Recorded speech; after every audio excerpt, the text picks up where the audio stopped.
What's happening? Welcome to the lab. I'm your host, Joshua Diaz. First and last name. Excuse me.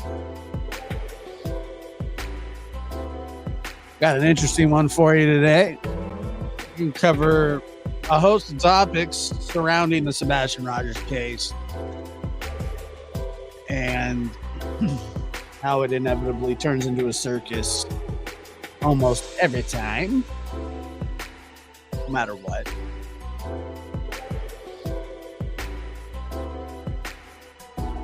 Almost no avoiding it, apparently. Anyway, where's that creepy music coming from?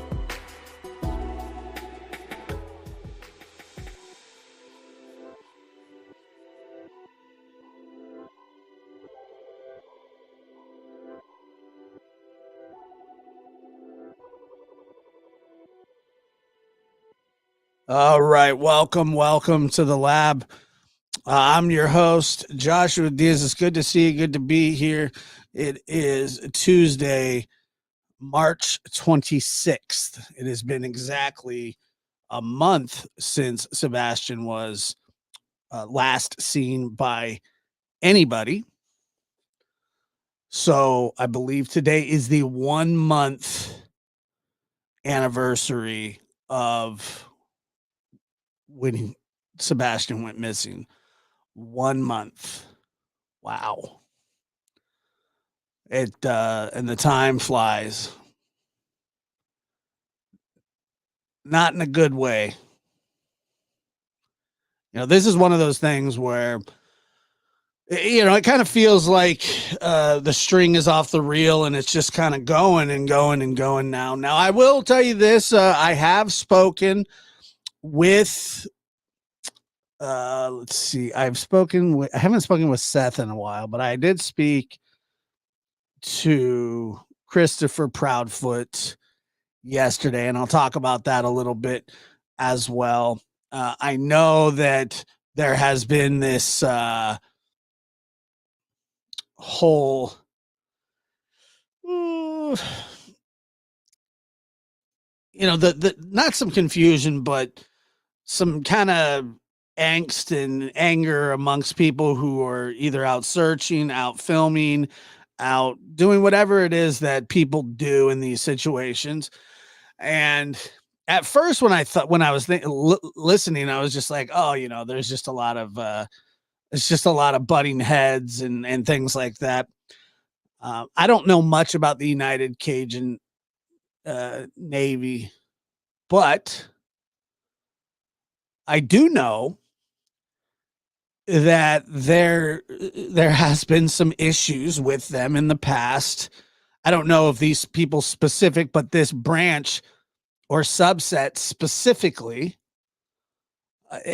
have had some legal issues and come on under some fraud suspicions. So I get that. I don't know if this is, these are the people specifically, but, in 2019, there was a cyber stalking case that was settled between a website called Cajun Navy WikiLeaks and the United Cajun Navy itself. And so that's interesting. So, I don't know where that stands. I'm not there. I haven't had those discussions. I get that there's a lot of not hurt feelings, but people are pissed off. And I don't know. I don't know really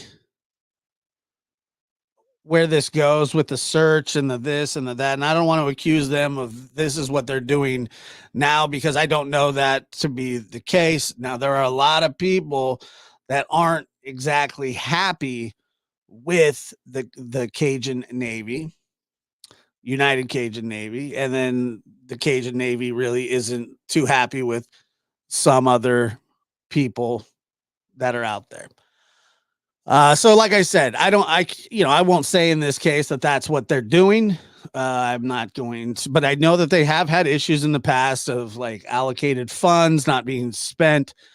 Somebody having to come out of pocket $50,000 for things that were supposed to be either donated or given to victims of hurricanes and things like that. So I'm not saying it's unfounded, and I'm not saying that that's what they're doing. I'm just saying that there's a bit of a pissing match going on here.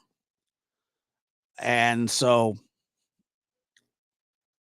I don't know. I don't know who's in charge down there. I don't know. I have no idea. Whoever's in charge, and obviously it should be the sheriff's department or TBI, should get a handle on the situation, I would hope, and kind of sort this out, because it doesn't seem like anybody's really in charge. It does. It seems unorganized, and I don't know. I'm really confused about it. I don't know how they get put in charge of a search for a missing child, but it's a mess. And I have to take some of my blame for being a part of that mess, I guess. I don't know. I just want to like talk about Sebastian. But you can't talk about Sebastian without talking about everything that's kind of around his life, meaning parents, step parents, grandparents, school, searchers. That is the issue with these things. And if we're not really being respectful, and some would say people aren't, that's where the criticism comes from. And if the criticism doesn't bother you, doesn't bother you. I'm not saying I did anything. I don't know if I did anything wrong. I'm just saying that it doesn't feel great. Yeah, you know what I mean? Like you want to bring awareness to a certain situation, and Trevor Leaf, if you're in the chat, there you are. He started posting about this right away, and I had been watching him do it, posting about this, and he did a few lives, and then that's when I got a hold of him. I say, hey man, like, let me have you on the lab and let's talk about this. And then I believe Pascal did a show. I don't think really anybody else was really talking about this case 3 weeks ago, except a couple different channels. And now it's everywhere. Good or bad, it's everywhere.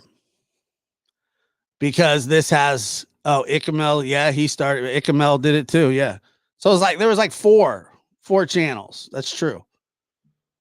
And I thought that it was just, but and now here we are again. What did he say? Where's Trevor going? Uh-oh. Trevor's joining the Navy. Where'd he go? Yeah, Trevor's good stuff, man. He's really good stuff. How you doing, Suzanne? Good to see you, Suzanne. And Rap Trap Gangsta 222. What up? All right. So anyway, there are some things. Like I said, there are some things about this that are weird, and it seems to have blown up into a circus, and it sucks. But there are a few things that I want to talk about that are pertaining to this case, and I'm going to play from yesterday, and then I give you some reaction, because I have had a little bit of interaction with Chris Proudfoot, who has been, respectful and, I mean, at least when I've talked to him I, a couple of times, I don't think most people are at this point in time too fond of their actions, and that's understandable. But still no evidence against them. Let me bring this up here.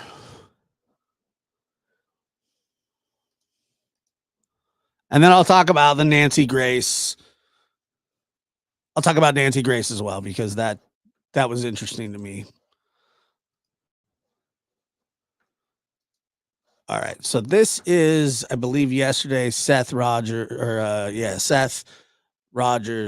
talking about Sebastian Rogers to Brian and More on the search for the teen and the concerns about what may have happened to that boy. We're joined by Seth Rogers, Sebastian's father. Seth, thank you so much for joining us. I'm so sorry for everything you're going through. We want to get the word out about Sebastian. Hasn't gotten enough national attention. Sebastian, I want to be clear, was with his mom and stepdad when he disappeared. But you're very close to Sebastian. Do you have any idea what may have happened here? I haven't been. I don't know. I mean, I got a phone call and a text message that I received after I got off of work, stating that I needed to give the stepfather a call. I called him, and he was like, "Sebastian's missing. Don't be upset or anything, but you need to come to the house." All right. So that immediately stood out in my head. And if that's the way that it was quoted, if that's the way that it was said, Sebastian's missing, don't be upset or anything. I don't know what the hell what you're supposed to do. The first thing that I'm going to do when somebody tells me that my child's missing is I'm going to be upset. No amount of you telling me that I don't be upset is going to change that. I'm going to be upset. It's upsetting. Okay. So I don't know. Don't be upset. I find that weird, but such a weird thing to say. All right. Don't be upset. I couldn't. I don't know what happened to him. I haven't seen him in over a month. I've been out here looking for him. Seth, I mean, what do they think happened? I mean, could he really have just walked away like that? It doesn't seem to make a lot of sense. It doesn't make a lot of sense. His shoes are were still by the front door. His switch was there. His phone was in the kitchen. It just didn't make sense. It doesn't make sense. And I still can't figure it out. I've been looking everywhere, been handing out flyers, been just trying to keep up hope. And I've reached out to United Cajun Agent to sit there and see if they will help me. And they answered my call. Yeah, one thing I couldn't understand is why they were telling people not to search at one point. I mean, the shift went to the landfill. It was this investigation, and they're telling people not to search. I couldn't make sense of that. I mean, it made me want, do you have any indication that investigators may know that something bad happened here? They haven't told me anything, and they told people not to search, but I've been searching since that Monday. I can't just sit around and not do anything. I've got to find my son. So if authorities told, and a lot of the times they do tell parents not to search, or that these searches need to be organized by professionals, which is true, because if they stumble upon the crime scene, if there is a crime scene, then it could be completely contaminated, just out of instinct, and you see a child in distress or not in the shape that you would expect them or want them to be in, then you're going to want to try and comfort them, help them, save them, whatever it is that you want to do. All those natural instincts come pouring out, obviously. And but he's right. Like, what are you going to do? Sit on your thumbs? That's not That's not in a lot of, there's not in a lot of people's DNA. Yeah, I understand. I would be doing the same exact thing as you, and I think everybody around America would be, and their hearts I think most people would. go out to you. Have you talked to Sebastian's mom, stepdad? You mentioned you had that conversation when they said, you know, he's gone missing, but have they been able to give any more information? I haven't spoken to them for at least 2 weeks. They're not talking to me. There are reports that I was a little surprised. So the headline of this was dad says mom, stepdad won't talk to him. Well, I have some interesting, it's not interesting, but in the course of corresponding with let me see here. Christopher, I asked him about that. And I asked him why they haven't reached out, you know, and I told him what the headline of this, you know, he said, yeah, I heard that he went on News Nation. And I said, he certainly did. And I said, and he's very upset. He's very upset. And I said, maybe you should reach out to him. His response was, and take this how you may, he hasn't reached out to us either. And my phone is always on. So, Seth, I don't know if you're listening, but that was the message that I got. And I'm relaying that right now to you.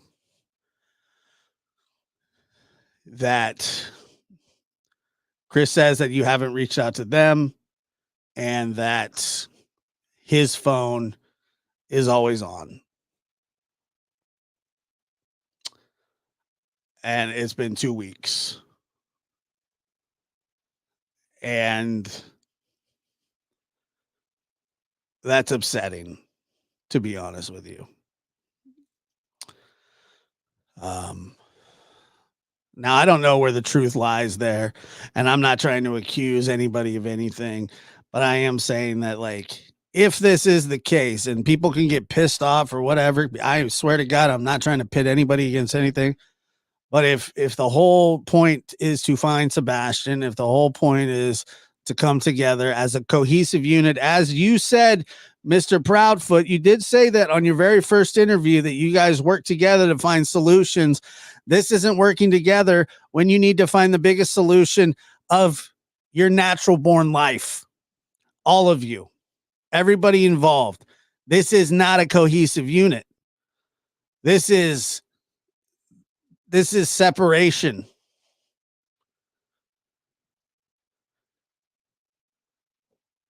What we're doing here is tit for tat bull crap. That's my honest opinion. If you have interest in finding Sebastian, why won't you communicate?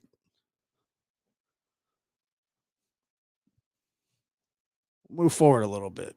they have packed up an RV and left the house that Sebastian disappeared from.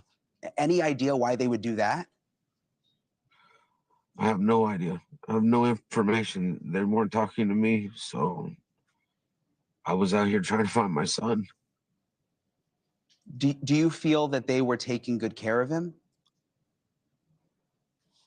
I've got information from podcasts that they were showing that horrify me.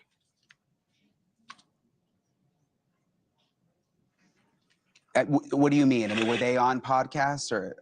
So I guess I would imagine that he's talking to Smile, or it was talking about Smiley's interview about the CPS case, which unfortunately I was the one to kind of bring that. Well, I mean, Smiley asked him about it. I had been on him about the CPS thing, just asking questions. You know, he was reaching out to Trevor and wanting to know some information, you know, about vigils and things like that.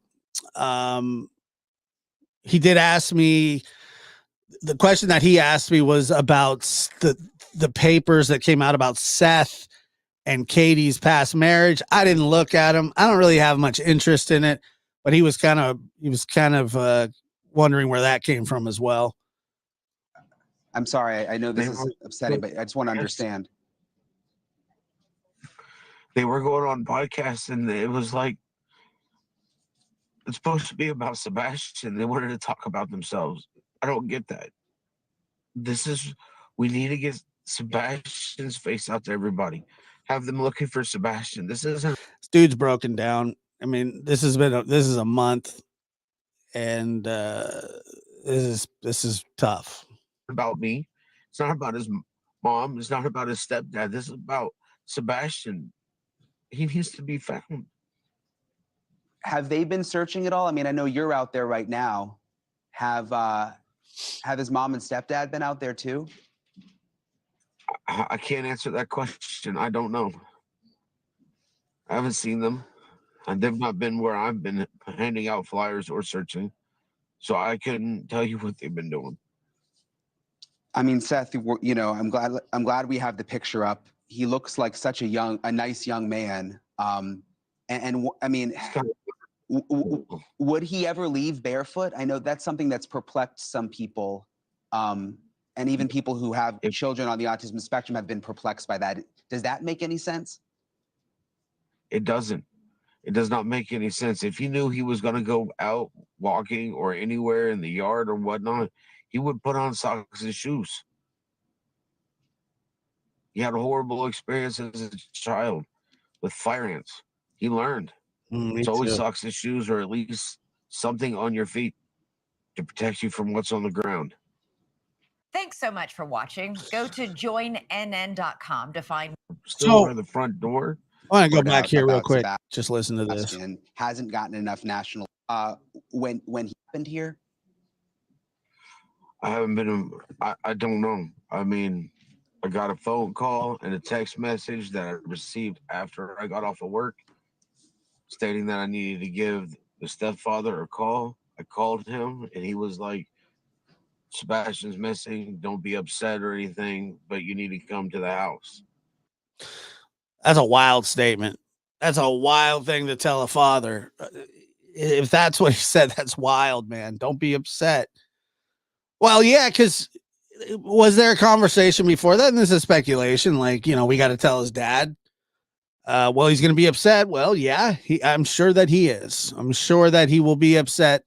And he has every right to be upset. And to tell him not to be upset is preposterous, foolish, nonsensical, whatever it is that you want to call it. It doesn't make any sense. Don't be upset. I don't understand. Now, does that have anything to do with Sebastian going missing? Well, I think it does. I don't know. Like, you should be upset, Chris. I mean, I know not everybody's the same, but don't be upset. Of course you're going to be upset. So that's kind of weird. Christina, I don't know. He says that he was not at the house. He says that he wasn't there, and he says that he doesn't have to take a polygraph, and we'll talk about a little bit of that kind of stuff as well.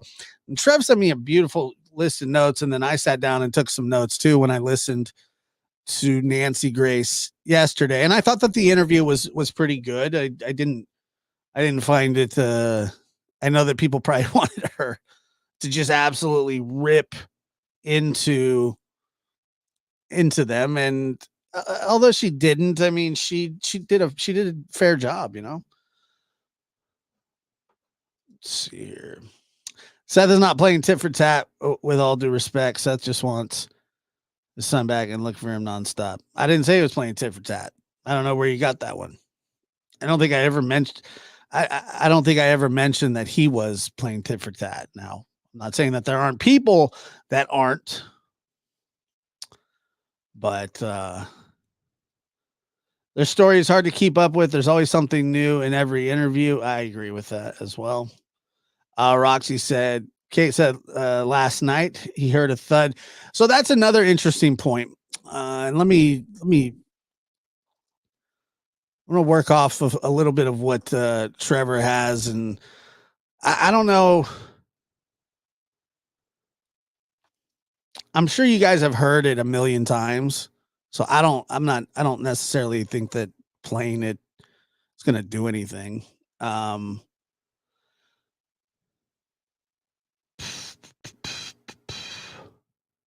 see.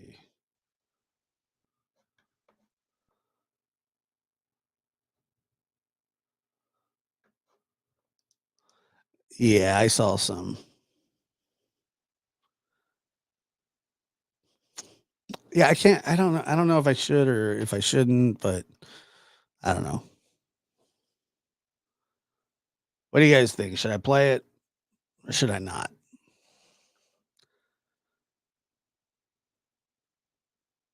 No, none of the stories really have matched.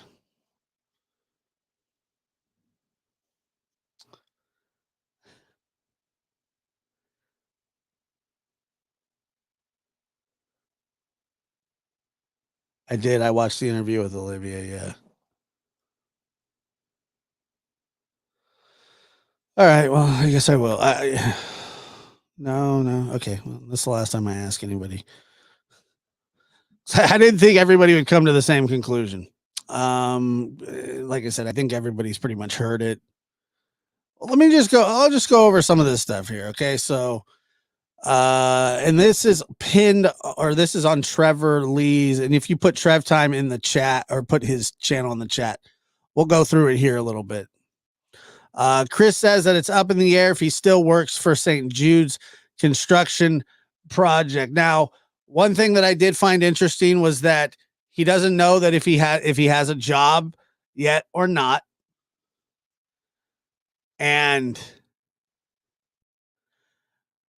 But yet the reason that he left was because he is going back to work. That doesn't make any sense to me. All right. So there you go. The home has 3 bedrooms. And you have the stepdaughter, the daughter, Sebastian, and then the Proudfoot's room. Okay, you have that. I did find the no ring cam or burglar alarm at the home. Very interesting. This is an affluent neighborhood. It's very, very nice, and it's middle to upper class, you know. So I'm surprised that they don't have any sort of surveillance like that, but that's yet to be seen. Okay. Chris claims he did not need a polygraph due to his whereabouts, but offered to take one. That's an interesting one because, excuse me. Trev, I'm going to share this here.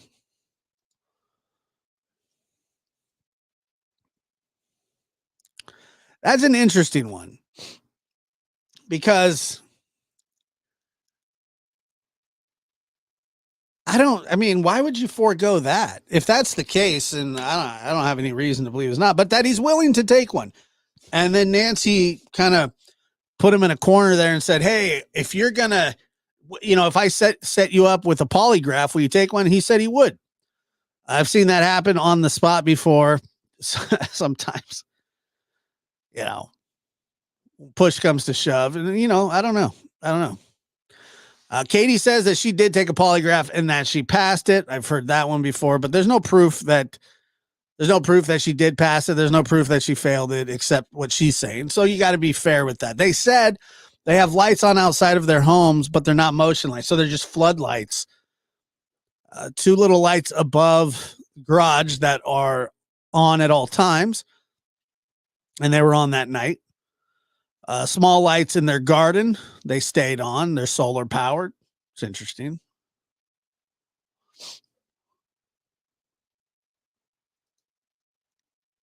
Yeah, that's a good point too, especially since Katie is an installer for Brinks.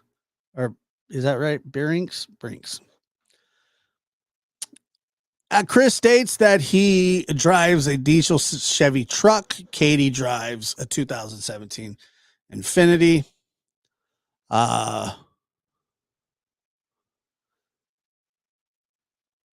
they have work vans. See, this is what I don't understand, because he gets really weird about certain things when you ask. If you ask him, if you were to ask Chris, about the company truck or he says that they're not allowed to disclose that information. They don't have permission to disclose that information, and all that might be true. And then Nancy says, "Well, did you ask him?" And he says, "No." So I don't know how he wouldn't know if he does or he doesn't. All right, moving on there.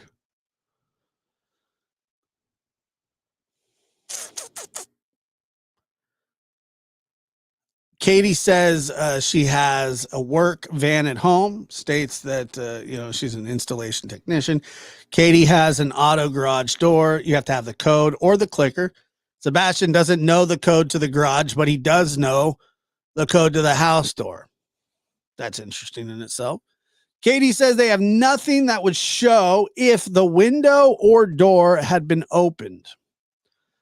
And she's studying at DeVry University. She was studying when he went away, or when Sebastian disappeared. Now, the one that really stuck out to me was this one. Katie heard a thud in his room. Now, we've talked about this before. He goes to bed at 9. She hears a thud in his room at 10. She yells into his room and asks if he fell off the bed. He responded saying, "No, ma'am." She told him to knock it off and go to bed. This is the one that I find that there's the most discrepancies with, because when she has brought this up before, she's clearly stated that she didn't check.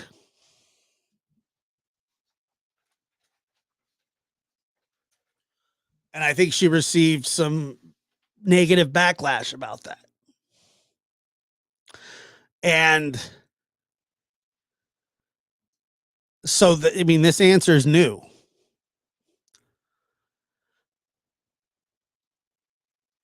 She didn't get up, or she didn't check, or, but that she did tell him, just to knock it off, but that she didn't hear anything back.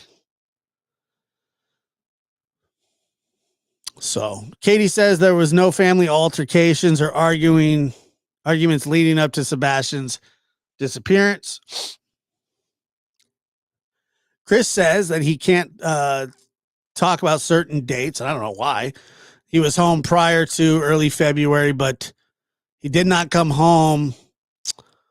He did not come home anytime between early February, when he left, and February 26th, when he returned home and called after Katie called him. He stays in an RV trailer in an RV park when he's away working. Standard stuff.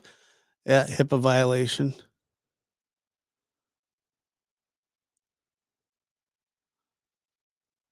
That is a HIPAA violation, I get.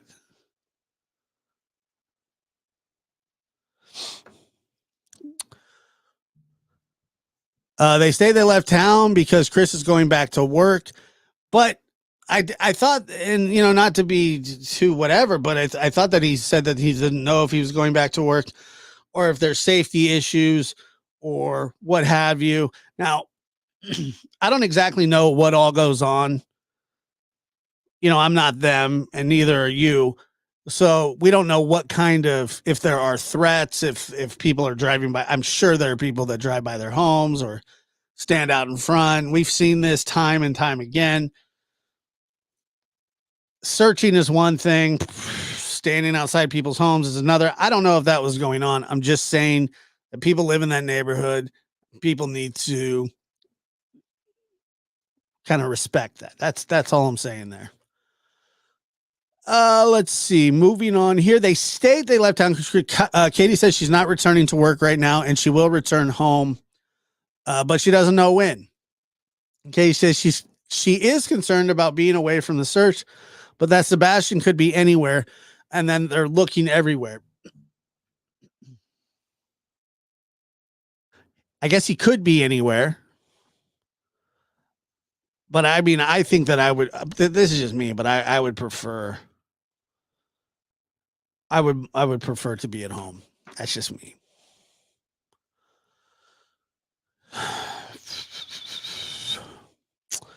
Chris states that Sebastian is socially awkward and has behavioral issues socially.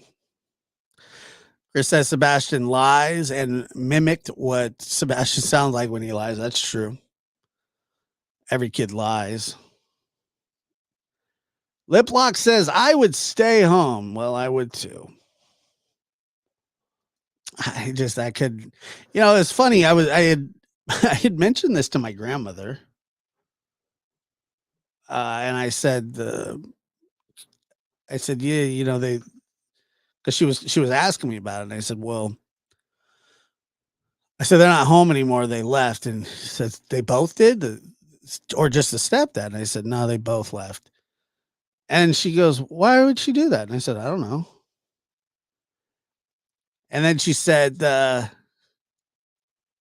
wouldn't you want to be home just in case? I said, I don't know, man. I don't know. Probably. But, Chris says the belt incident is the only time he hit Sebastian with a belt. Ugh. Chris states that a temporary protective order was put out against him and dropped by his ex-wife. Says he has not replaced any furniture, but someone gave him a new bed and it's in the garage. Chris, so the bed thing, that's interesting, right? That I find that one sort of interesting. Chris confirms a dog hit on the retention pond, says there have been hits in different locations, says at least 3 dogs hit on the retention pond. And this is just, like I said, this is just an overview. And Trevor wrote these down of the Trevor Lee of Trev Time. These are just the highlights of the case or the interview. Katie states she believes someone may have Sebastian. Now that's an interesting one because from everything that they've told publicly, if somebody has Sebastian, you would think it would be because he was outside the house and got picked up, because it certainly doesn't feel like anybody went inside that house. That's just that's the feeling that I get. So there's an awful lot of abductors that are abducting children that nobody's ever seen or heard of, or that we'll never hear of. Amy King says, does anyone think LE is still quietly searching the landfill? It's possible.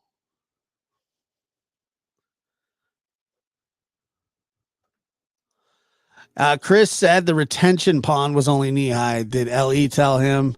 Was he there when it was drained? I don't know. Good question.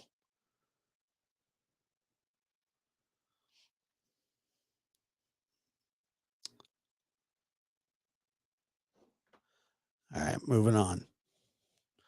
Katie states that she does believe that someone may have Sebastian, but that he could have wandered off as well. That's interesting. Okay. Katie states 2 aunts, a cousin, and the staff of the restaurant are the last to see Sebastian alive, not including her. Chris and Katie states scent dogs hit at the house. Chris states to his knowledge, cadaver dogs have not hit at all. Let's see. UCN states that they don't know who they spoke with in the family, but someone reached out to them and to help in the search. Well, so that is another, taking credit for this or that. I don't know if Katie and Chris reached out to them, but it sounds like Seth did reach out to them. Whether you want to believe, whether you like the organization or not is immaterial. But whoever was reaching out for help was reaching out for a reason. Everything after that, you can have your opinion about, but somebody reached out to somebody because they're desperate and they need help. And I go back to this again, that Chris or that Seth is stating that they haven't talked in 2 weeks, that they won't talk to him. Chris reiterates to me that his phone is always on and that he has not reached out to them. We need that cohesive unit. They got to work together if they're going to find Sebastian. Nobody has any better ideas of what happened to him than Chris and Katie Proudfoot, mom and stepdad. You understand that there's nobody else that can give better insight. Nobody can give better insight into Sebastian.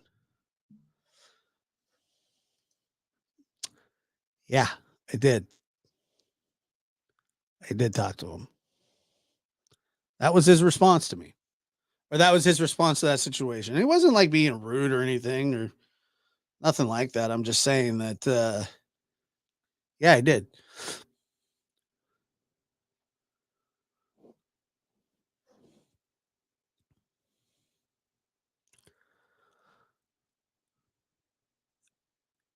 Chris says Ellie has told them there is no foul play or nefarious issues, and they have been cleared of foul play or wrongdoing. This one I don't buy. This one I don't buy, because I mean, maybe they say, hey, you guys are doing everything that you can do to help find Sebastian, or that you're doing everything that we're asking you to do. But if they could clear you, they would clear you. And they haven't.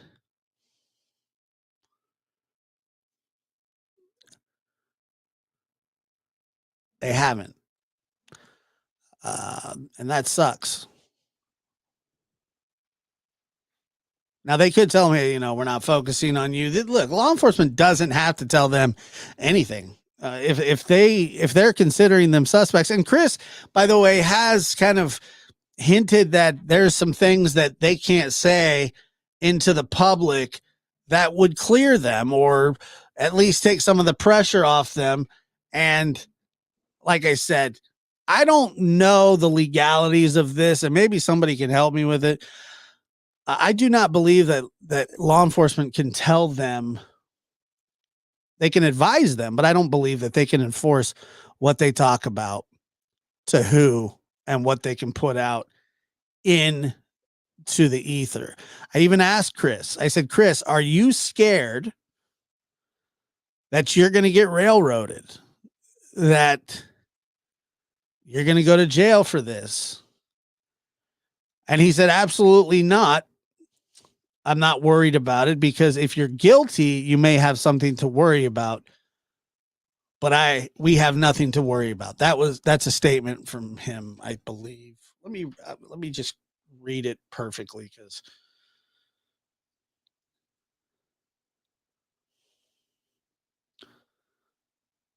if you're guilty, then maybe you should be worried. But in this case, we have nothing to worry about. And it'll be hard to blame it on us with everything law enforcement has. What that is, I don't know. And then I said, well, do they have any leads? I know you can't talk about it. He says, we're told they don't have any leads at the moment. So I didn't understand that very much either. It is what Tom said. I don't understand that answer when he said, with everything that law enforcement has. And I'm thinking, wow, what do they have? I don't know what they have. Does anybody know what they have? I don't know what they have.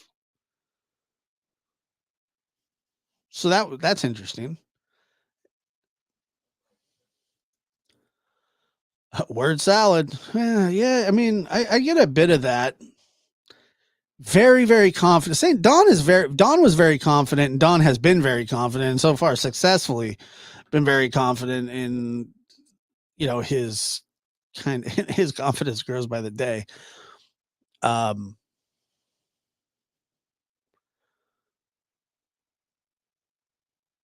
see.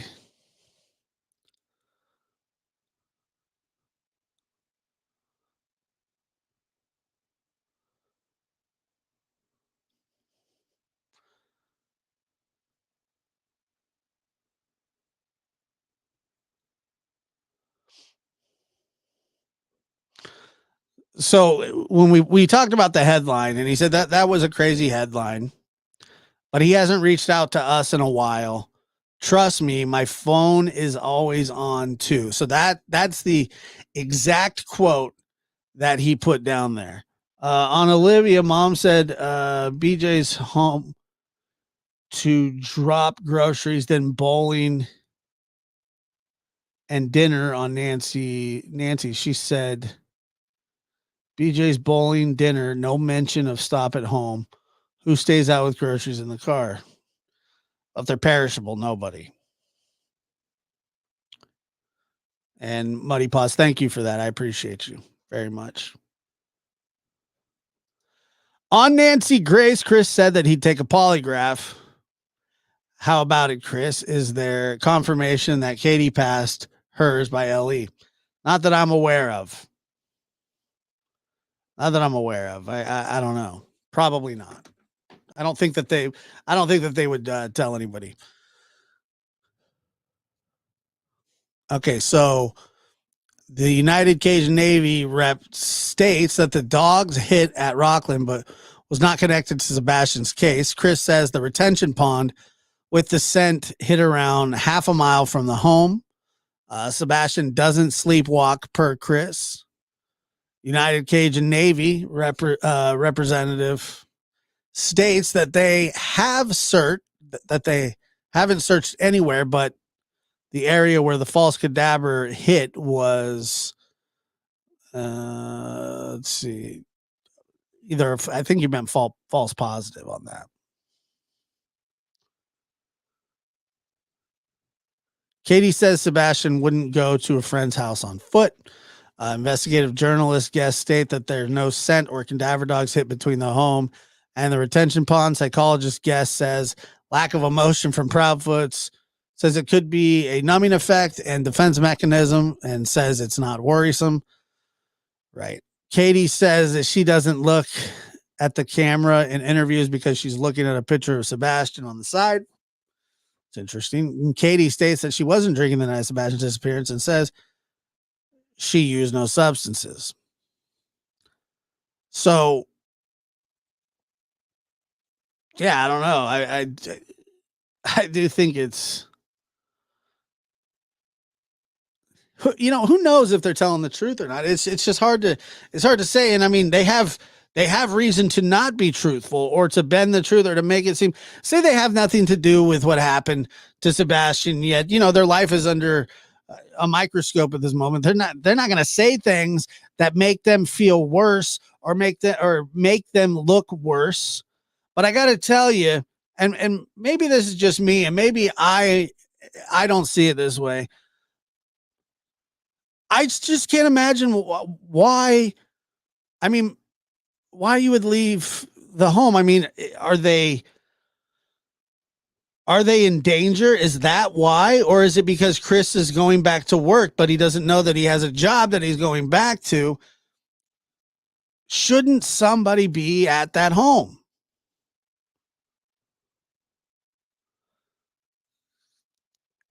Something. I do not understand how anybody would not be sitting there waiting just out of hope out of prayer.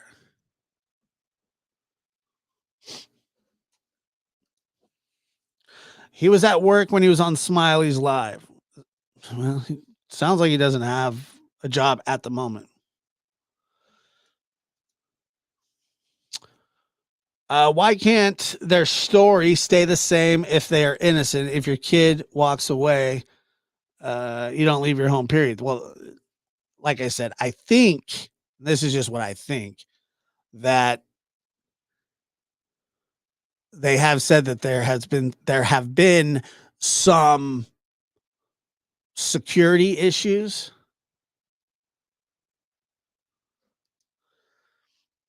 Great ties to the lab. Are you worried that LE hasn't seized any vehicles? Personally, I'm worried about the entire investigation. I mean, not saying that they're doing anything wrong. I'm just, the whole thing is, nobody just disappears, man. Nobody.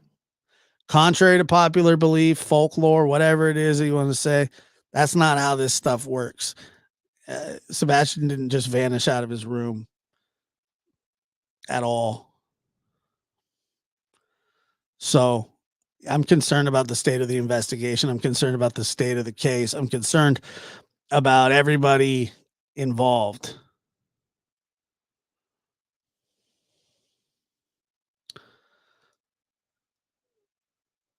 Trev says, Josh, if you buy a book with 10 chapters, it won't have 11 next week, right? How does the story continue to grow? This doesn't mean guilt, but it's got to be a red flag, right? Yeah, of course. It is. Yes. Yes. But it could also be explained away as though, like, oh, well, this person, doesn't feel, or that at the time, this person wasn't thinking straight, but yes, unless you get the director's extended version. So I agree with you.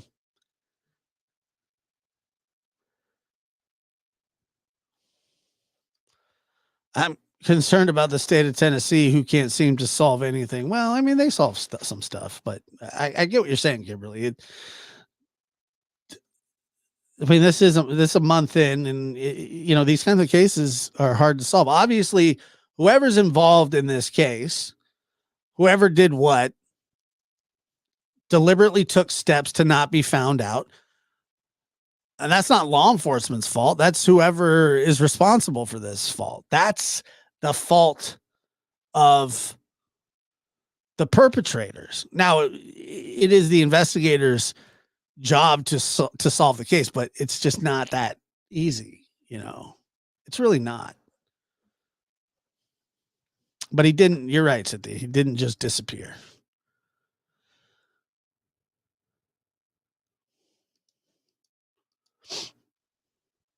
Yeah, I know.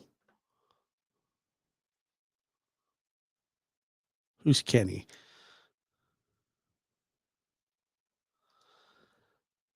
Humanimal. Chris wasn't working so far away that he couldn't drive home overnight. Of course not. One thing that I did find a little interesting with Chris was that when he had heard, it took him, what time did he get home that afternoon? 1:00. And all this went down around 6:37. And that's probably 4 hours extra than you would need, in my personal opinion. That's a long time. I don't know. Why would it take him so long to get home? I mean, he didn't rush home. Why wouldn't you rush home?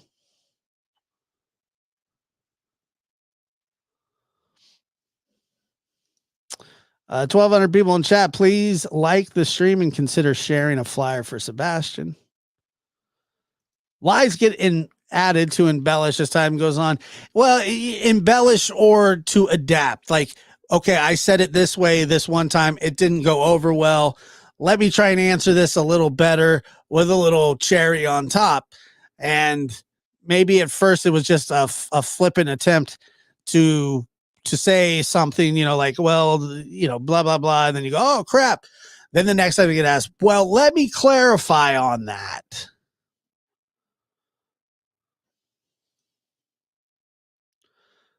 To be honest, a 6-hour commute every day is a lot. Well, yeah, nobody's doing that. Nobody's nobody's doing that. They're just saying that they could that 3 hours away isn't an insurmountable amount of time. You know what I mean?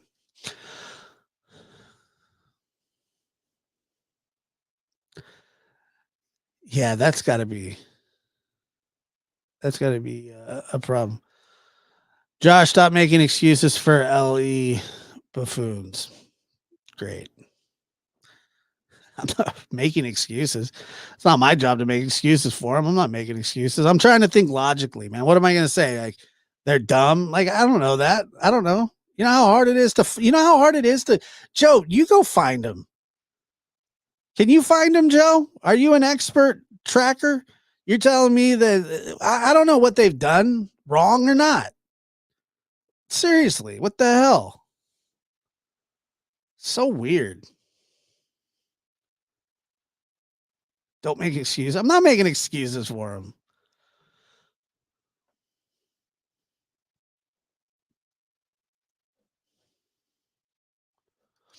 But who know? Who knows? Who knows? It doesn't seem like law enforcement wants them to. Making excuses for him. I mean, I don't know. I'm not making excuses for anybody. Don't forget that he had to hook up the fifth wheel. That's true too. Good point. Good point. You got to shut all that stuff down. All right. Don't think the police in the UK would let this happen. Well, hopefully not. The proud feet came out to defend themselves. It seems like they did. Oh, you didn't bring the fifth wheel home. That's a good point too. Chris said it took some time to put the crane safely away. Make the connection site safe. We'll see. But he didn't take the fifth wheel. He had to go back and get it.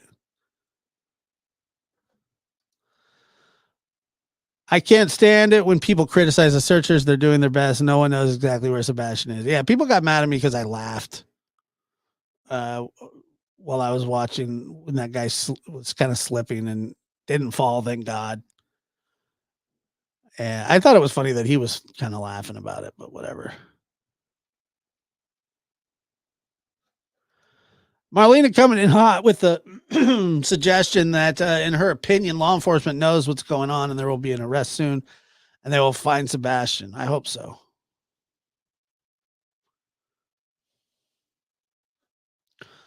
Joking a bit, but they need to be more obvious about their belief that it's a body recovery. Joe, I will concede to you that I do think that it's a mistake that if they have information that they can put out into the ether, that they should to help the investigation, but maybe they just don't have that information because, like I said, it is hard to just find people. It really, really is hard to find people. Yeah, I think Nancy did a great job. I liked it. I mean, that's just me though. Prayers for. I think I am gonna play a little bit of it here.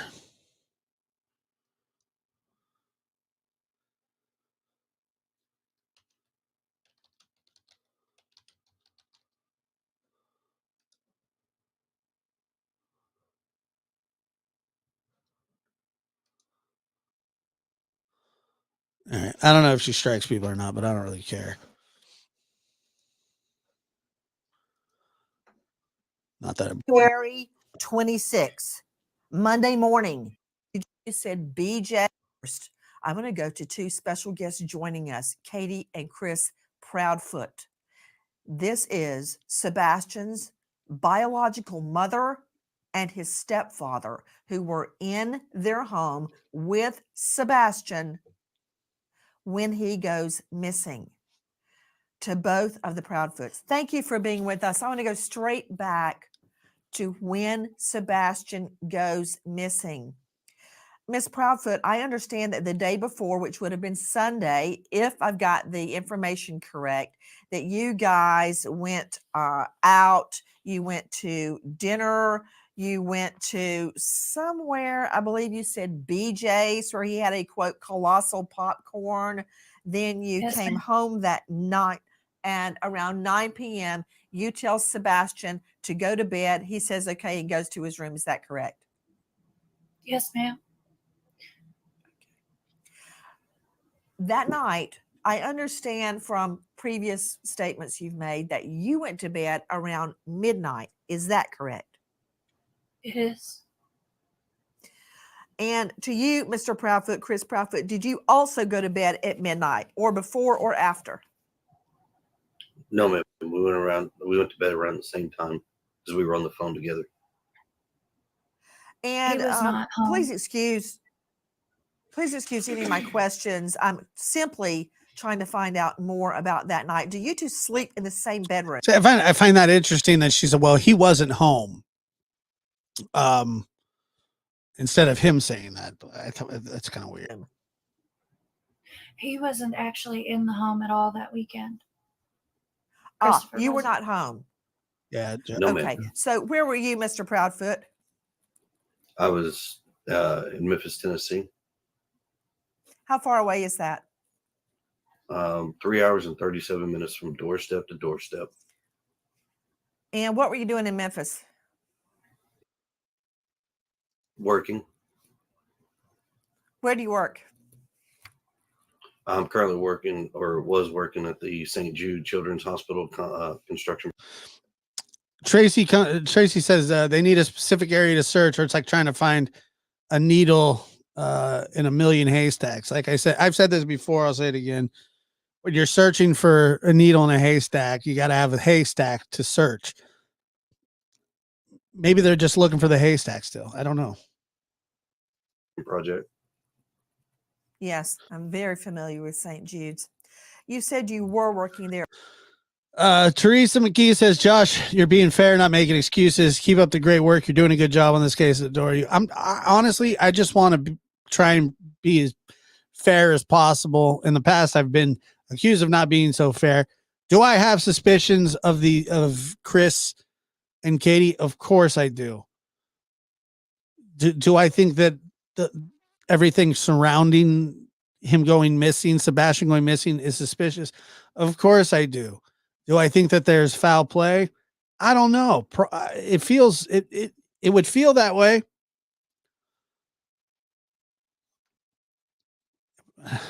Are you no longer working there? Right now, that's up in the air. Well, you've been gone ever since Sebastian went missing. So I understand. When you are home, do you two sleep in the same bedroom? Yes, ma'am. Yes, ma'am. Is this a 3-bedroom home? Yes, ma'am. Where is your room as it relates to Sebastian's room? It's on the opposite end of the house. The master bedroom's on one side, and the other 2 bedrooms are on the other side of the house. Okay, so your master bedroom is on one side of the house and Sebastian's room is on the other side of the house. Is that correct? Yes, ma'am. Okay. Now, you have a 3rd bedroom that I believe you keep for your other daughter. Is that correct? Yes, ma'am. Is that Faith? Is your other daughter named Faith? Yes, ma'am. Okay. So where is Faith's bedroom as it relates to Sebastian's bedroom? It's in the back side of the house. Sebastian's bedroom So on the it's- front side of the house. Okay. So his bedroom is away from Faith's bedroom and away from your master bedroom. Is that correct? Yes, ma'am. Is Sebastian's room on a top floor or a ground level? We have a ranch style house. It's a 1.5 story, so everything is flat, and then you have the bonus room above the garage. Okay. So his is on ground floor, right? Yes, ma'am. Yes, ma'am. Okay. That morning, was there any sign of a break-in through a window, a front door, a back door, a sliding glass door, anything at all? No, ma'am. Okay. No sign of forced entry. Was anything taken from the home at all? Not that we could find anything. We couldn't find anything missing. I want to circle back to Sebastian's shoes regarding if anything was missing. Do you have a burglar alarm?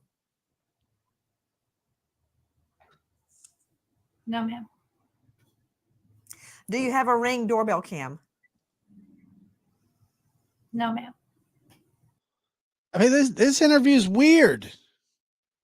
I'm not saying on Nancy's part, on their part. Golly.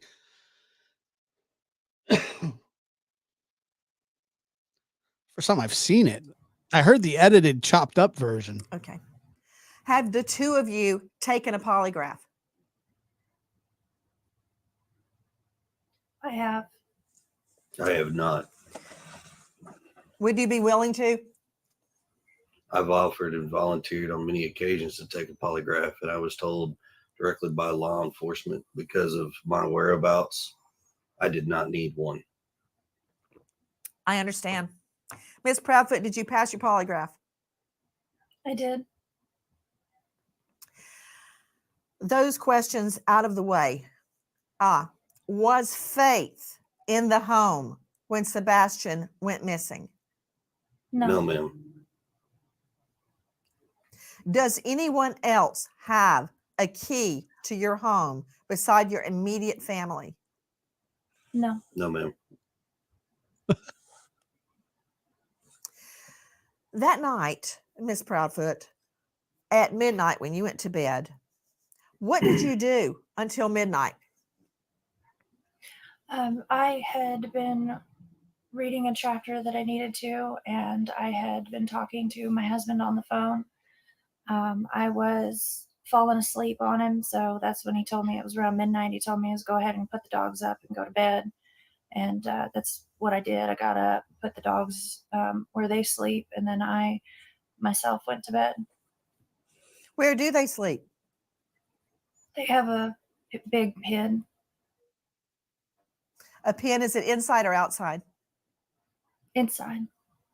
Yeah, I've seen it. Inside. That reminds me of another question. Do you guys have a motion sensor light or lights on the outside of your house? Yes, we do have lights on the outside of our house. Did they activate that night? They're not motion censored. We have lights. Were but they they're not on that motion night? censored. No, Okay. ma'am. Were they on that night? So the lights were out the whole night?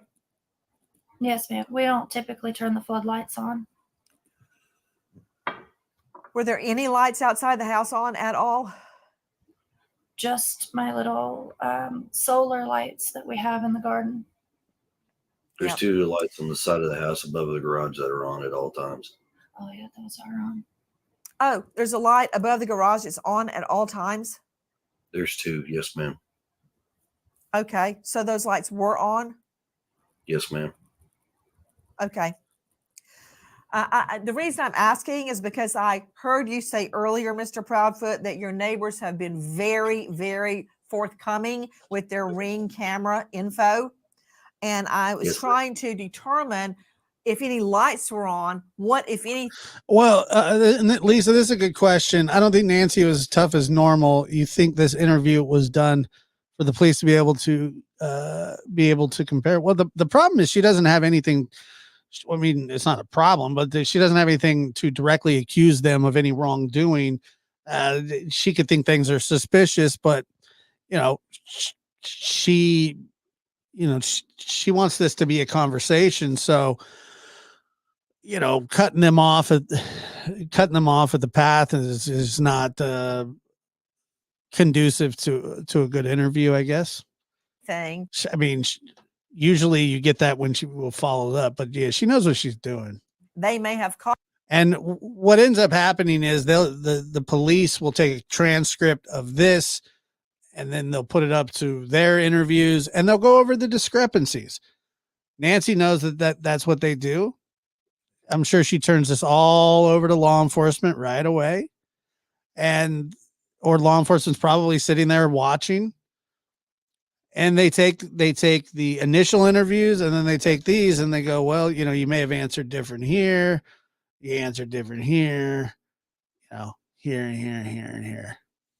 But I understand from your previous interviews that nothing of any evidentiary value was caught. And also, in another statement you gave, I understand that the video of the 2 flashlights, and I'm saying that with air quotes, that's not exactly what that was at all.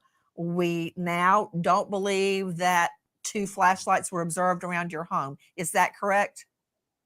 You're Yes. very correct. Okay.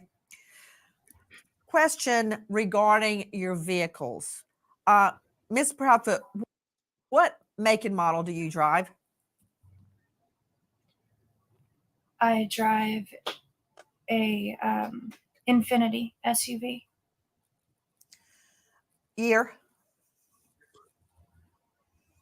2017. See, and then I think about like how weird of a interview that this is, and I go, but at least they're doing the interview, and then I get tripped up on that. So, yeah, but it does feel like an interrogation.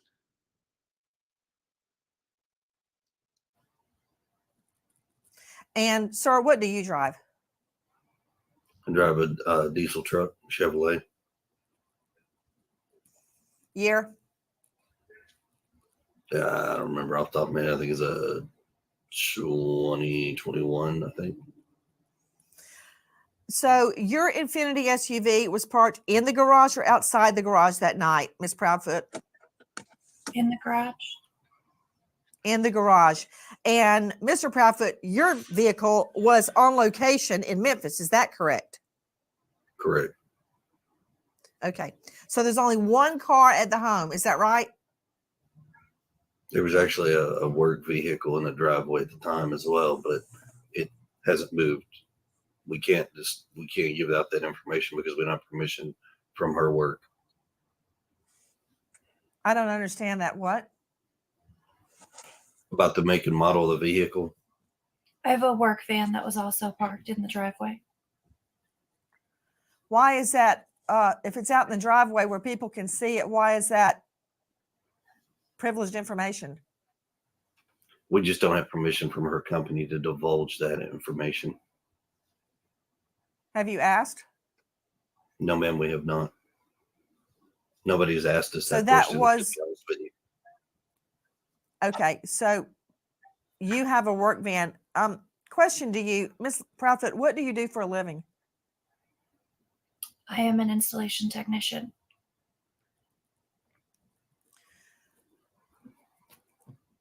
That night, was the work van blocking your driveway? Could someone go in and out of your driveway? The van is parked at the back of my driveway, so someone can pull in, yes. Got it. Do you park your Infinity SUV in the garage or outside the garage? In the garage. In the garage. Do you have an automatic garage door? With the clicker. Right. Do you leave that up or down at night? Yeah, Damn. I agree. Could anybody lift it up? Like, is there an on and off button outside, or do you have to know a code or have the clicker to open it? You'd have to know the code or have the clicker. Does Sebastian know the code? Not to the garage door, but to the man doors.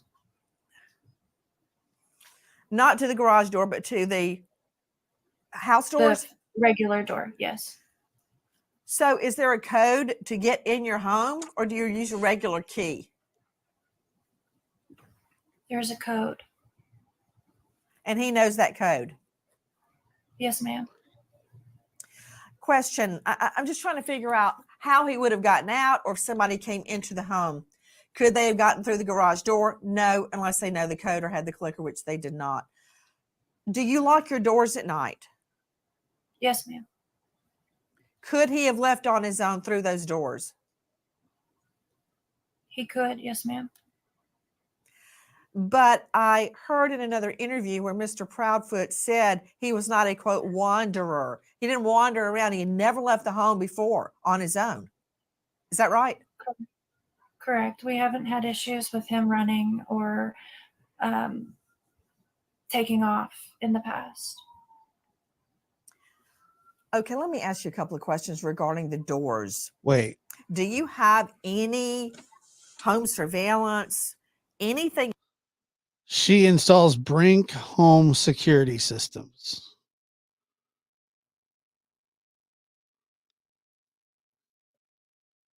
What?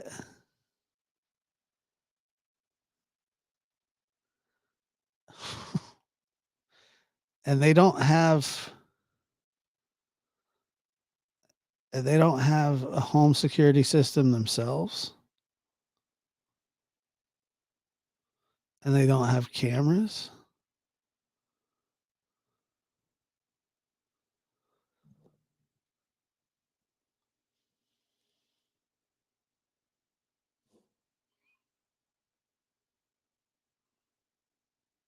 What?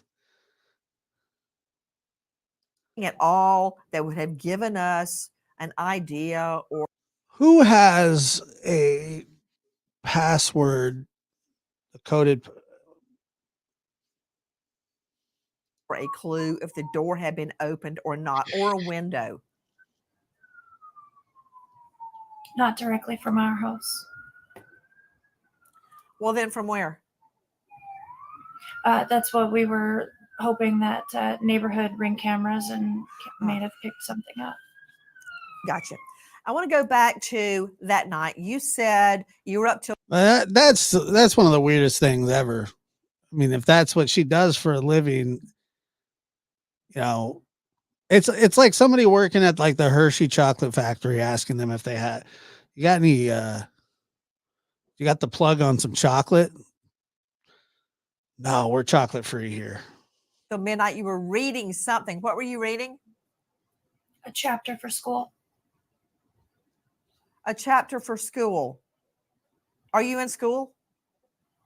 I was, yes, ma'am. I've since dropped my classes for the time. What are you studying? Business administration. Gotcha. Where do you go to school? DeVry.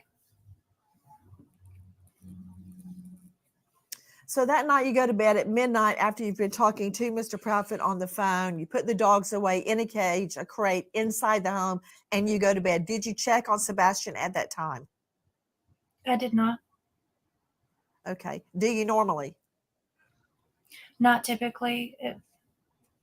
Bro, my house isn't nearly as nice as their house. And my neighborhood, I don't know if it's a pretty nice neighborhood. Everybody's got something. Everybody's got something. Everybody. Something. Since he's gotten older, I've not been checking on him as frequently throughout the night because normally he's good to go in his room once he goes to bed. Earlier, you had stated you heard a noise in his room before you went to bed. What time was that? Around 10 o'clock. 10 p.m. What did it sound like? Just a thud. A thud. You stated that you said, look, I don't care what you're doing in there. Go to bed. Is that right? I was on the couch, which is near his room, and I said, Bubba, did you fall out of the bed? And he said, no, ma'am. And I said, well, whatever you're doing in there, knock it off and go to sleep. So you heard his voice at 10 p.m. Yes, ma'am. Yes. Do you have any idea what the sound actually was? I do not know. What? If he were to go out his window, what would he step on? Mulch and bushes. Did you say mulch or mush? Mulch. Mulch. Mulch. Okay. Got it. Mulch. Has he ever gone out the window before? No, ma'am. Is his room on the front of the house or the back of the house? Front. Front. Do any of your neighbors' ring cams point toward your house? Could they pick that up?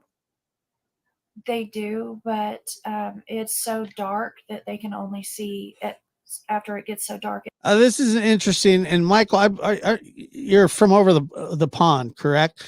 Josh, my neighbor's boy is autistic, and she had to get council approval to have a large security fence and gate installed to prevent him from walking away. That's very, very interesting, because it is, I believe that autistic kids have walked away before, and that this wouldn't be the first case of that. However, there's usually some sort of track, like some sort of trail or something to indicate that they walked out the door.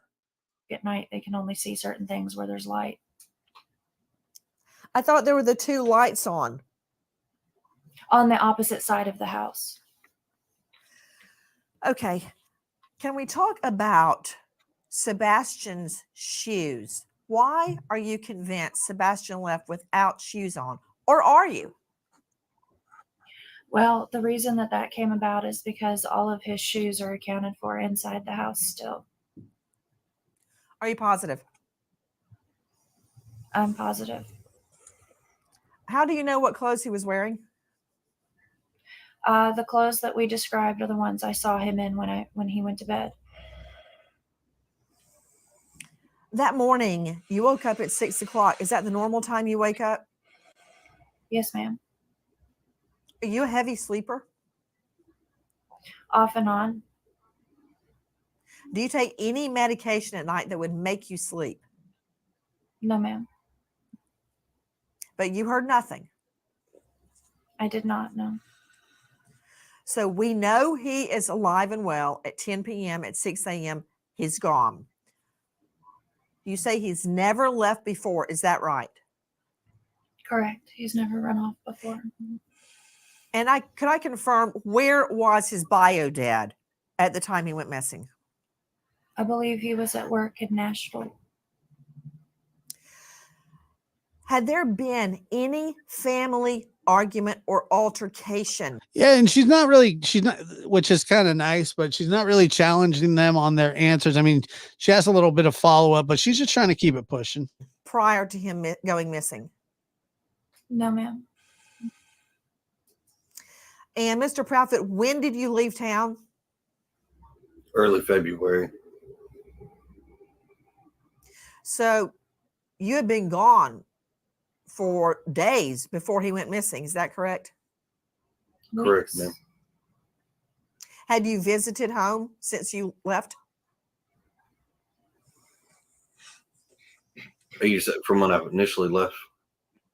Yes. Yes, ma'am. I came home February 26th, the morning I was told that he was missing. From the time that you left for the job in Memphis to February 26th, did you visit the home? Yes, ma'am. When?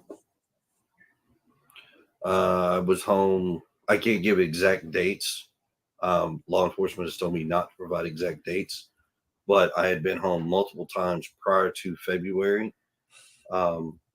And then I left early February and then didn't come back till February 26th, the morning he was missing. So you were not home from the time you left early February till Feb 26th. Is that right? Appreciate it very much. Correct, ma'am. Where were you living in Memphis? I have an RV trailer that I stay in at an RV park. RV park. Okay. Following back up on that morning, you search the home, Ms. Proudfoot. Then you get in your vehicle and you start searching. Did Sebastian know how to drive? No, ma'am. Was your car in the same location when you woke up that morning as it was the night before? Yes, ma'am. Has your car been searched by police? Multiple times. Yes, ma'am. Have scent dogs looked at your car? Yes, ma'am. So your car's in the same place. You get in the car, you start looking in the neighborhood for him. Is that right? Yes, ma'am. Then you call Mr. Proudfoot, right? I believe I was already on the phone with him at that point.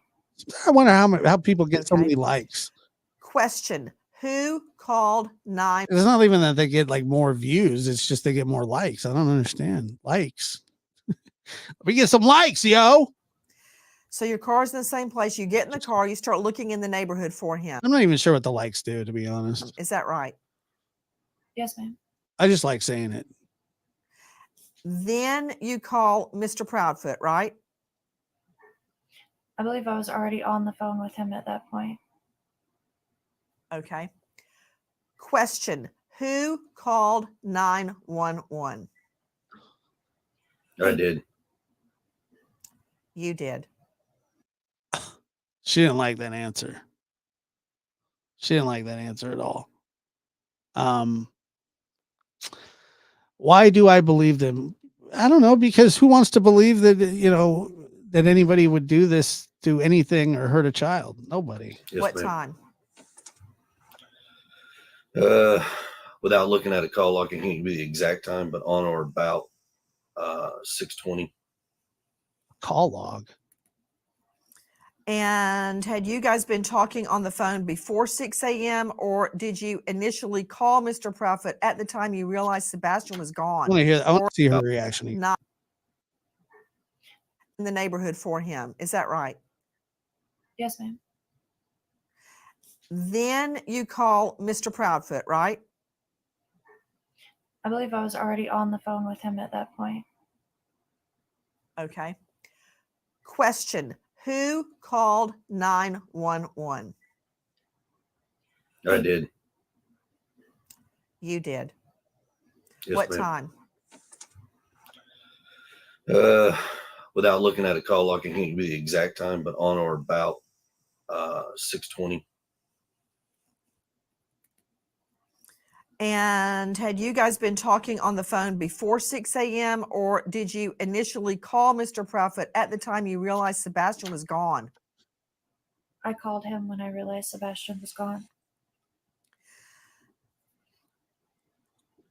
Have you guys been out looking for Sebastian? Yes, ma'am. Yes, ma'am. But have they though? I mean, they say that they have. I don't know. I don't. We were given information that you guys have left the home. Is that true?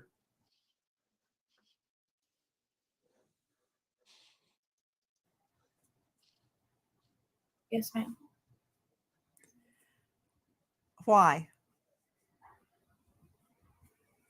I'm going back to work. You're going back to work. What about you, Miss Proudfoot? No, I'm not going back to work. Not yet, at least. Did you leave the home also, Miss Proudfoot? Yes, ma'am. Why? To accompany my husband going back to work, and then I'm coming back. Okay. When will you be back? Do you know yet? No, not yet. Are you concerned about being away while the search is ongoing? Absolutely, I am. Then why are you going? Because my son could be anywhere, and we're looking everywhere and anywhere.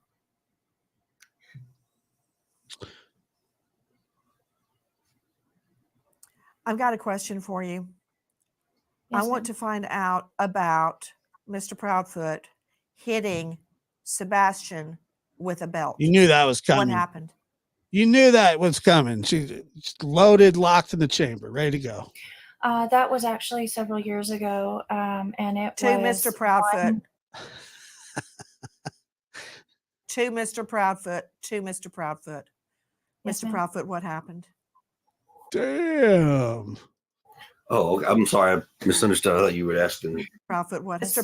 hitting Sebastian about Mr. Proudfoot hitting Sebastian with a belt. What happened? That was actually several years ago, and it To was Mr. Proudfoot. one- To Mr. Proudfoot. To Mr. Proudfoot. Yes, Mr. ma'am. Proudfoot, what happened? Oh, I'm sorry. I misunderstood. I thought you were asking Katie.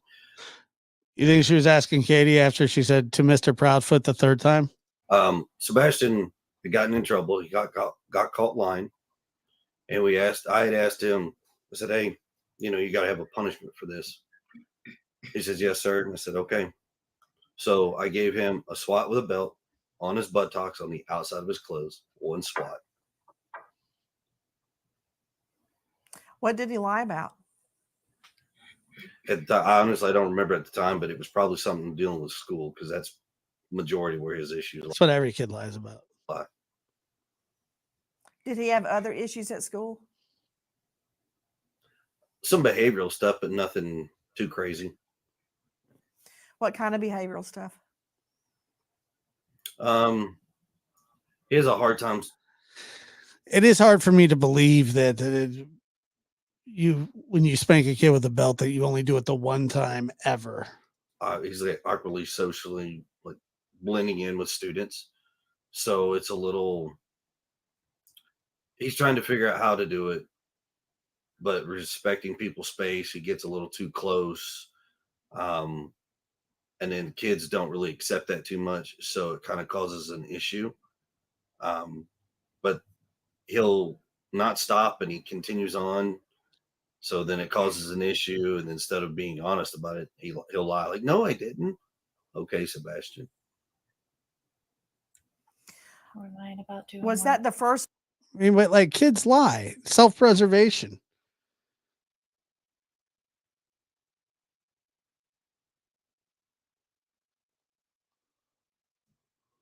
time? Was that the first time you had ever hit him with a belt?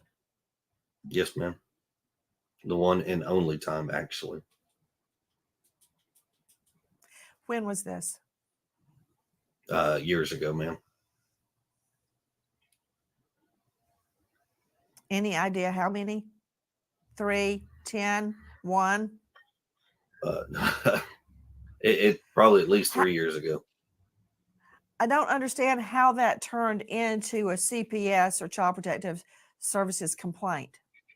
How were they alerted that you hit him with a belt? That did not turn into a CPS service call. There were other CPS reports, right? Were they regarding your other child? There is one in regards to my daughter that I know of out in New Mexico with my ex-wife and myself. What happened? Oh, and was it Tanya too? Let me see. At the Get the membership time, here. my ex-wife had fled to New Mexico with my daughter. We're going through a custody and a divorce case at that time. And we do have a new tier membership. It's a 99-cent tier. And we will be doing, I believe Friday will be our newest in a long time of member lives. Time when I call and try to check in on my daughter, I could never reach my ex-wife at that time. So a welfare check was requested. Law enforcement told me to call CPS if I had concerns. So I called CPS. Law enforcement did make a welfare call, and that was it. Then how does that turn into a CPS complaint against you? I have no idea, ma'am. There's a lot of misinformation out there right now in regards to my New Mexico case that actually has no relevance to the Sebastian case. Then was there even a CPS complaint against you in New Mexico? Not that I am aware of. And my attorney and myself are well educated on my case. That doesn't really jive with exactly what was told the other day. It's completely different. There's nothing that we know of. Was there a TRO taken out against you regarding Yes, ma'am. your daughter? Not a TRO, but a TPO. A temporary protective order. Why was that taken out? So in regards to that case, my ex-wife had a TPO put against her in Tennessee at the time. When we went to court, that got dissolved. I was ordered to hand my daughter back over to my ex-wife at the time. She gets in a truck. She fleds to New Mexico. 2 days later, she files one in retaliation.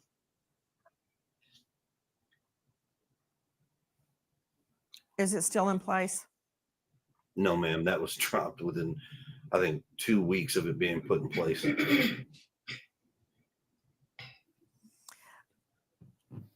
I've got a question about the belt incident. You're telling me that was the only time that you ever hit Sebastian with a belt. Yes, ma'am.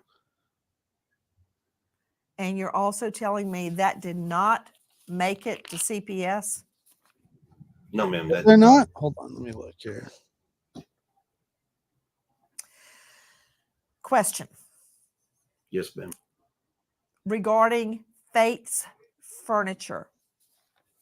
Yes, A few ma'am. days after All right, maybe it's not Sebastian goes missing, did you replace furniture in Faith's room? No, ma'am, I have not replaced any furniture in my daughter's room. Is there any new furniture in the home? Yes, ma'am, there's a bed that was given to me and it's currently in my garage. Has anything been taken out of the home? No, ma'am.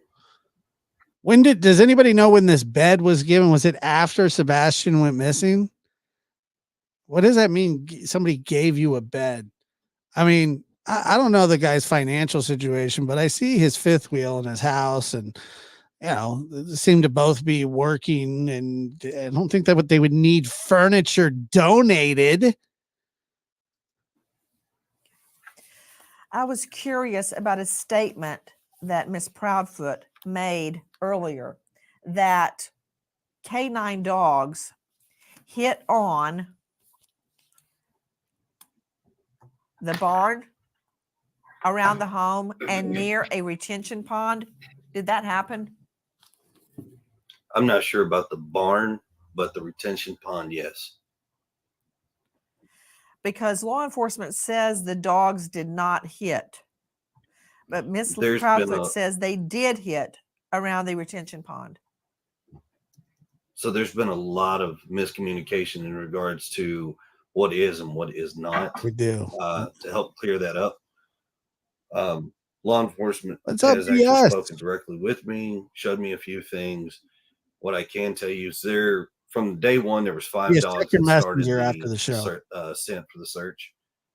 And then after that, from the next 8 days out from that, there have been dogs from all over the country Opted. that have come in and done searches and had scent hits in various locations.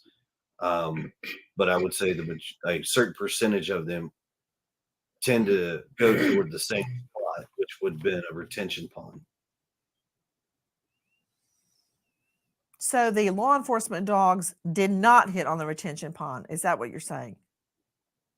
No, I'm saying they did. There was at least 3 that I know for a fact that did hit on the retention pond. And the pond has been drained, correct? And there was nothing there. Yes, ma'am. They have walked it, drained it, and there's nothing. The retention pond was only knee deep anyways.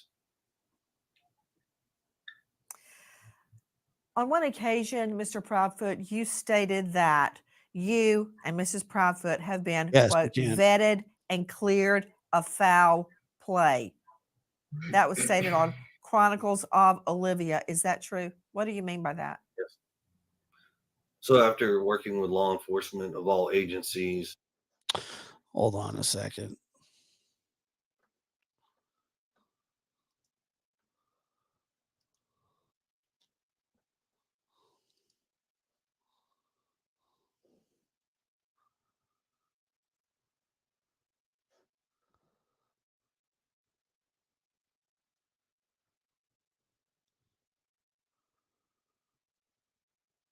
I see nothing saying that he was found in a landfill.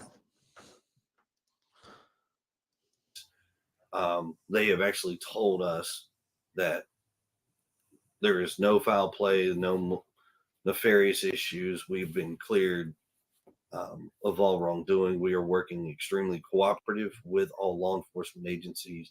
At any point in time, Yeah, like no offense or anything, but like I don't. Those aren't the news outlets I go by. they've called, come to the house, anything. Was Sebastian angry or upset before he disappeared?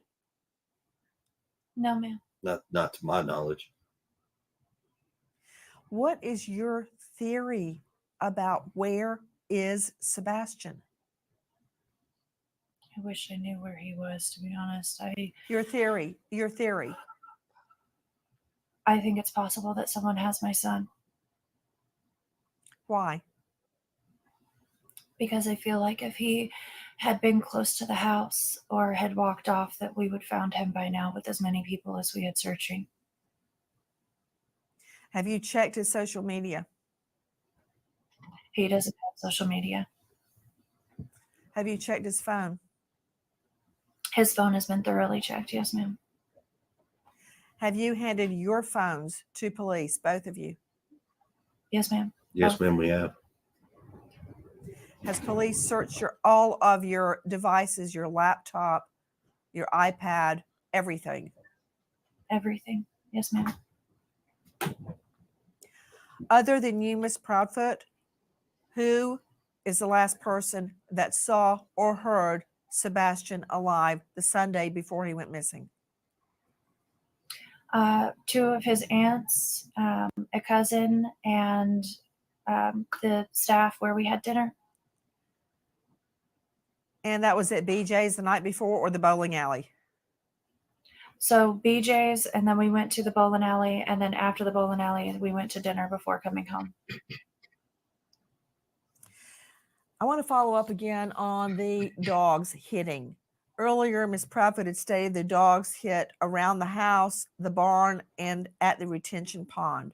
Is that correct? I don't know about the barn, but I do know that they did track to the pond. Yes. Who started that? Like, who started the rumor? Who did that? Seriously. Can they figure out exactly who the person was that did this so they can just be ostracized from society for the rest of their life? Did the dogs also Bunch of horse shit, seriously. So hit around the stupid. house? Yes, ma'am. On the outside of the house? Yes, ma'am. Were they scent dogs or cadaver dogs? They brought in both cadaver and tracking dogs. Which dog hit? A cadaver dog or a scent dog? Scent dog. It's all been scent dogs that have hit. The cadaver dogs have not hit on anything that we know of. What do you believe Sebastian was wearing when he disappeared? And would that have been what he slept in? Yes. So the clothes, the black sweatpants with the white stripes and the long sleeve black shirt, that is what he went to bed in. And the reason that I believe he was still wearing those clothes is because when we searched, I did not find those clothes in the house. So I have to assume that that's what he was still wearing. I'm sorry, I couldn't hear you. Did you say that's what he wore when he went to bed? Yes, ma'am. Joining us right now, in addition to Katie Proudfoot and Chris Proudfoot, the bio mom and stepdad of Sebastian, an all-star panel. First to Brian Trasher joining us, Vice President of the Cajun Navy, who has joined the search. Brian, thank you for being with us. Who asked you to join the search? Dude. Is this the guy that got into it with JLR? Well, we had deployed a team up to Nashville, Tennessee last week in response to the missing college student, Riley Strain. And we stayed up there until he was found while we were in the area. Yeah, I'm going to play a little bit of that because let me find it here.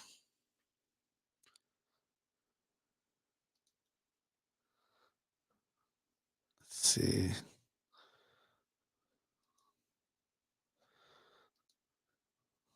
He was pissed. Let me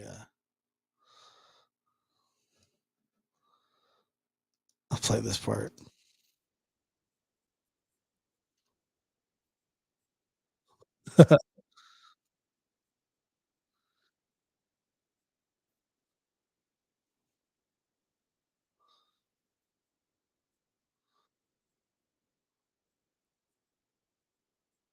And say that it was a dead homeless man there. It ended up being a dead homeless. There was no dead homeless man there. Authorities didn't find a body there. Not the same guy. It's a complete lie. This guy rolls up. Thank God. This guy rolls up to a bowling alley and tells everyone they got to sign in and check in and make sure you donate. Donate, donate, donate, donate, donate. Now, I just want to stress, folks, I'm a little bit ticked off because they're pulling off a scam, and I actually reported them to the local authorities. These are gypsies. These are opportunists. These are the type of people. I'm going to tell you who these people Gypsies. What the? are. And you could do your own research in Google because the United Cajun Navy is involved with scandals, folks. There's articles out there. Their so-called leader has been involved with racks of restraining orders and legal problems because other organizations say they skip out on paying money. He's right about this stuff. I mean, like I said, I don't know this, but this is back in 2019. I mean, so we're talking 5 years ago. I mean, maybe, and I'm pretty sure that case got settled. But yeah, he was pissed. They solicit funds. I mean, they don't have any right to just tell him. They pocket it for themselves. Wow. They don't use it for what they're using it for. Look it up. Look it up. Do not associate with these people whatsoever. They're lying to you. They're lying to you. Now, I had a long conversation with Seth Rogers last night.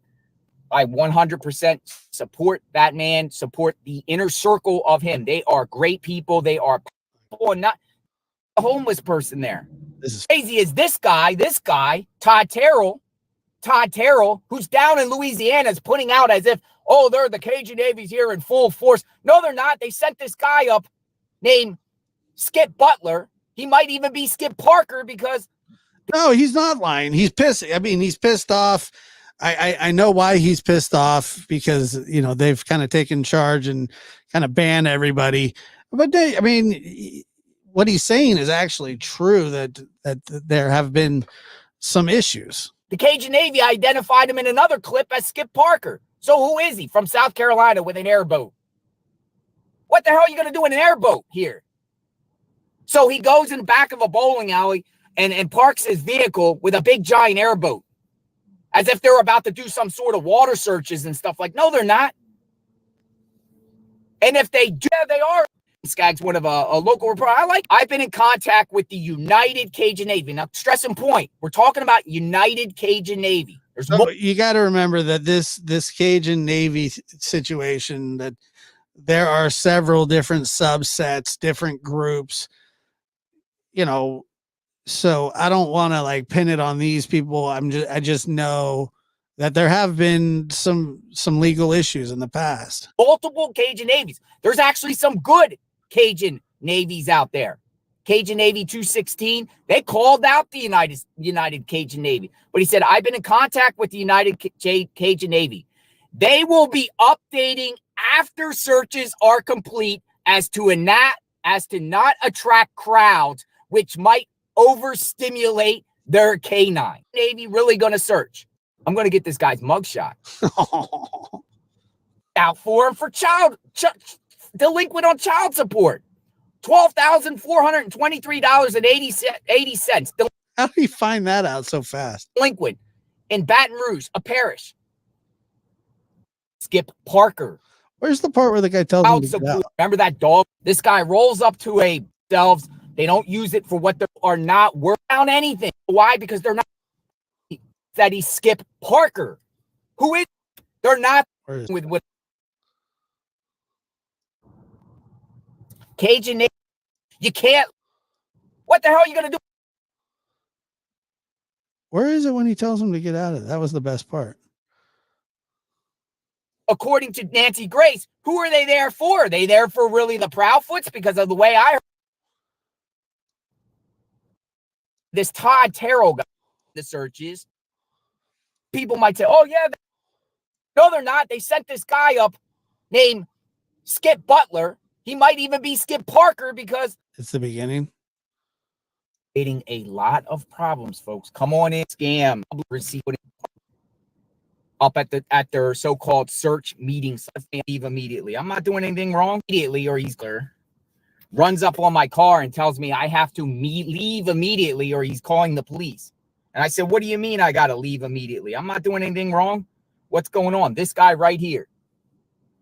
Beware of this guy because he's using multiple names, folks. He told me he's Skip Butler, United Cajun Navy, when they were down there in Nashville. He's calling himself Skip Parker. Who is this guy? He does not want to be filmed. He's the one that is running. He's the man, the United Cajun Navy, their founder, I guess so we did some research, folks.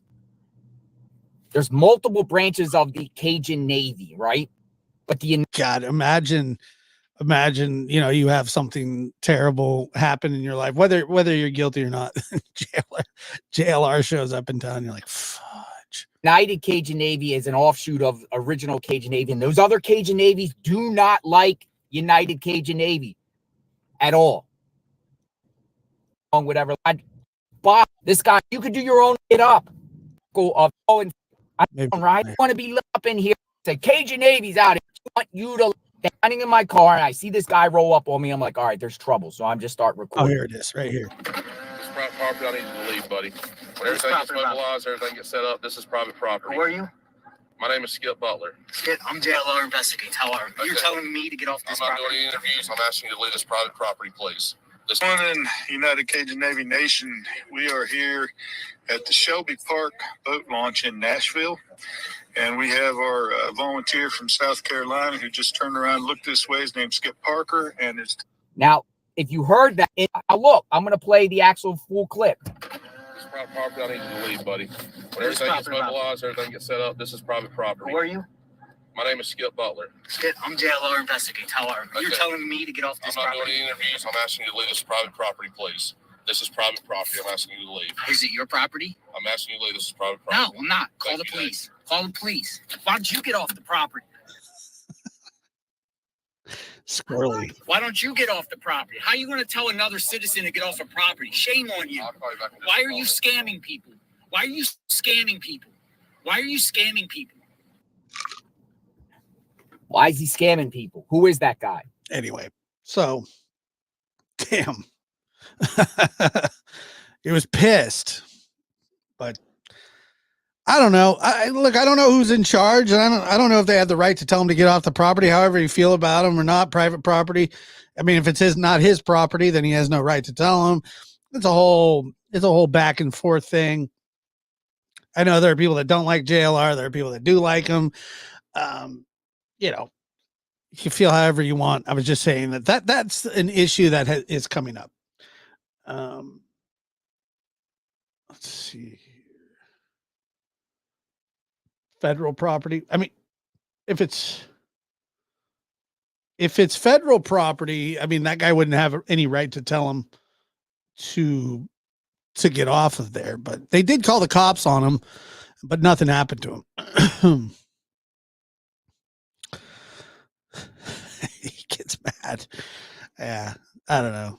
Maybe he feels like I don't know. I don't know how he feels, and it's whatever, but people don't like him. People like him. It's up to you. Not up to me. Thank you guys for being here. I appreciate it so much. Let me see here. The new members. Thank you.